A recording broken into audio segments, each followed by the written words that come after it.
Hey, Coach. Hi, Ari. How are you doing? Great, thanks. Tyvus has made some big plays in secondary, big turnovers going back to the Michigan game, and then, of course, the interception in Penn State. Urban just talked about how important it is for defensive players to play the ball the right way, and how you guys had some drops. Can you talk about Tyvus's just growth as a playmaker and how much he's impacted your defense from a playmaking standpoint? Yeah, I think Tyvus is playing with great confidence. I think that confidence comes from study. Tyvus is a very diligent worker in the film room, on the practice field, spends a lot of extra time. I think that gives you an incredible advantage on the field in a game when it's play that you haven't played the other team, but if you've played them in your mind, you've seen them on the film, you have an anticipation of what's coming. And he plays with very, very great energy and effort, and I think that puts him in places to make plays. I thought that interception Saturday night was spectacular. Coming across the field, running in front of the receiver, laying out, and making that play. And that's just typical of what Tyvus is doing right now. How have you seen his evolution as a playmaker? Obviously, he's been somebody that you've included and the team has relied on since he's a freshman as a starter, but how's he grown the last You got to remember, he spent a year as a redshirt. He got here early, and Tyvus's growth is directly related to his maturity, his growth as a man. And as he begins to take on more and more, he's a leader right now on the defense. He's a leader in the back end. And as he begins and continues to take on more of that role, it just enhances everybody around him. And so I've noticed, I think we all have in Tyvus, tremendous leaps and strides in this season. Knowing that he's coming in, he's going to be a starter. You know, none of that. There's a difference when you're fighting to get a job and when you have a job. And he's got a job. And so he can take another step, I think, in his development that way. Front row left, Doug. Kerry, Coach Meyer was talking about how well the defense plays at Penn State, except for that last drive in regulation. You guys, what do you think? You did so many things well. Was there anything on that last drive that stood out? Obviously, there's a penalty in there, but what stood out? There's a couple of penalties. It's a 19-play drive for 77 yards. There were things that I think we would love to, as players and coaches, go back and do differently. I think you have a mindset based on the amount of time left in the half or left in the game, what you're trying to accomplish, make sure there aren't big plays. And then we had the quarterback sneaks and those kind of things that extended the drive. A couple of missed tackles, a couple of missed opportunities, a couple of balls that we didn't catch that we would like to have back. So I don't know that we would do anything differently. I think our kids, I think they rose to the occasion. I know that sounds odd because they caught us, but they only caught us. They didn't go ahead of us. We walked out of there with another chance to play and line up and play in overtime. And I think that was important as well. And I think it was a momentum shifter. I think our team was, back on our heels a little bit there in that last drive. And that's a tough place to play and a tough situation to be in. Front row right, Austin. Kerry, I've seen teams like have defensive backs when they drop an interception and do push-ups and kind of punishment in the practice field. Do you guys do anything similar to that? Do you have to take any penalties if you do it in a game? We don't do penalties for doing it in the game. We talk about it. There's not a kid in the world that goes out there with the intention of dropping a ball. I think we all understand that. At the same time, we call them MOBPs, missed opportunity to make a big play. And we made those. And so that's extra time on the jugs. It's extra time in functional work, catching balls, and turning around and having to see it suddenly. There's some things, obviously, that we're going to work on today that are going to be beneficial to that for all of our guys. But we do have things that we do with them when we drop them in practice, and to be honest with you, we've caught the ball extremely well in practice this year. So it's something that will be a continued area of emphasis for us this week. Is it an amount of time or a number of balls on the jugs, per drop or anything like that? No, what I would say to you is that what we would like for all of our players is to adopt the mindset of being a pro.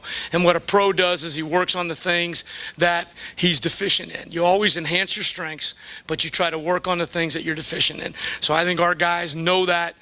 They will spend a lot of time, and it's time on their own, that are going to go out there and they're going to get some work done. The biggest thing is you can't stand in front of the jugs machine and catch the ball like this. It's not functional. You've got to get a scout team quarterback to throw you the ball, a punter to throw you the ball. You've got to go at the jugs side to side. You've got to catch the ball in different arenas, because the ones that we did not catch were not ones where the guy said, hey, here's the ball. It's turning around, see the ball, and grab it. And that's the functional part of it. Front row left, Lori. Sorry about that. It's okay. Coach, Do you ever write them down in order? Is that what you do? I do have it. Okay. a Illinois has gone from when Wes Lunt was quarterback, throwing about 61% of the time to 37% since. Do you burn the early season tape? I mean, how valuable is that, and how much have they changed? Well, they're different. They're running the ball more. Obviously, you just articulated that for us, Lori. But the kid is this kid is a dynamic runner. But you can't not cover guys, and they still have the passing game and the same attack that they've had in the past, and they're gonna get guys down the field.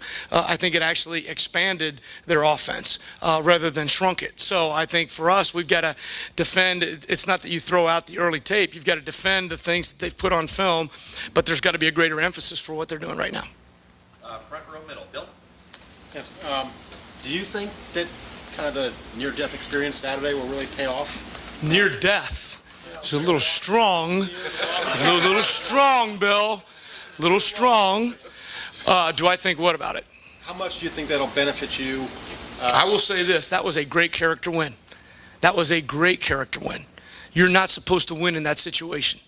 You get caught from behind in an environment like that and then go behind in overtime going into their student section.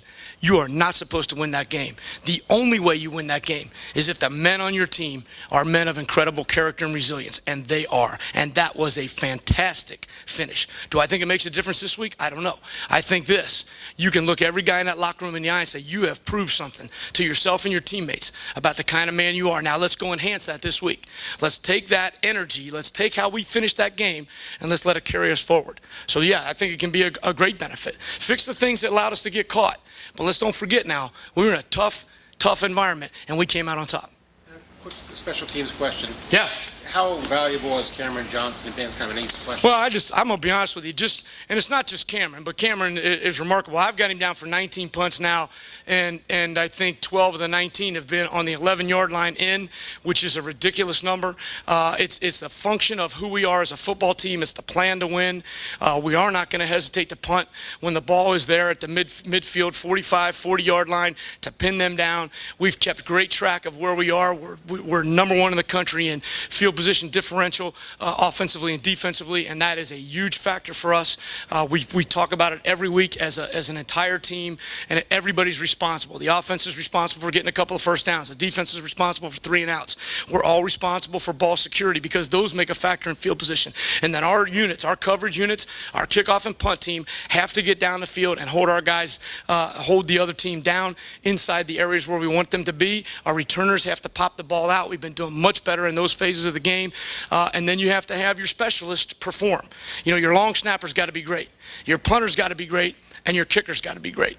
And Cameron Johnson right now, I don't know that there can be anybody better in the country at doing what he does.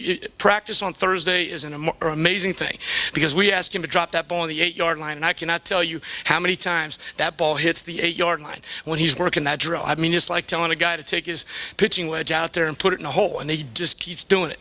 And so he's very, very valuable. In front row left, Rusty.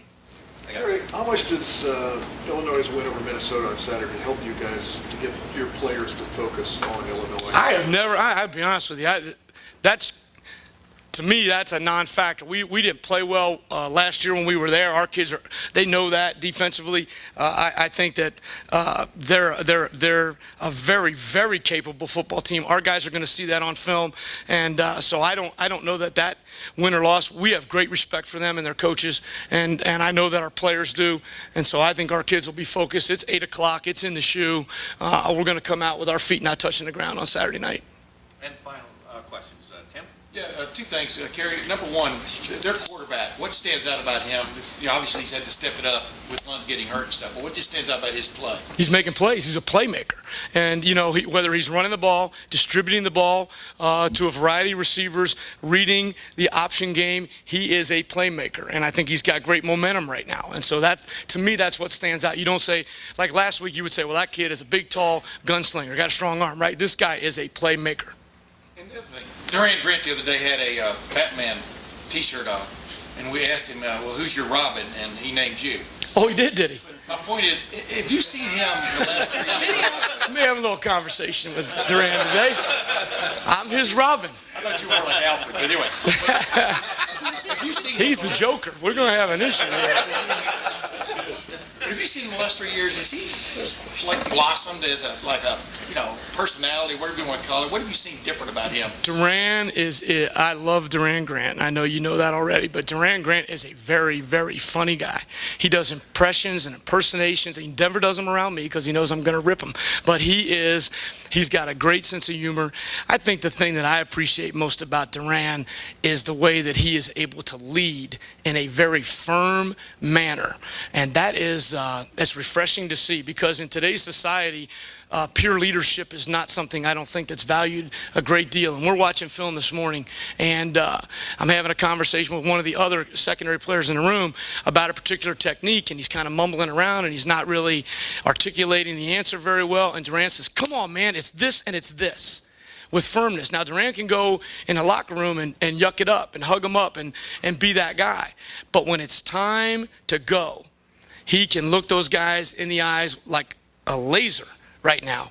And the way he's playing and the way he's leading is making a real difference in the back end. You know, he's the only experienced guy back there. He's the only senior. He's a lot of only things. And we need him to do that. And he's doing it. And I think that's because of the stuff that Coach Meyer has spent so much time on with him and others in the leadership capacity.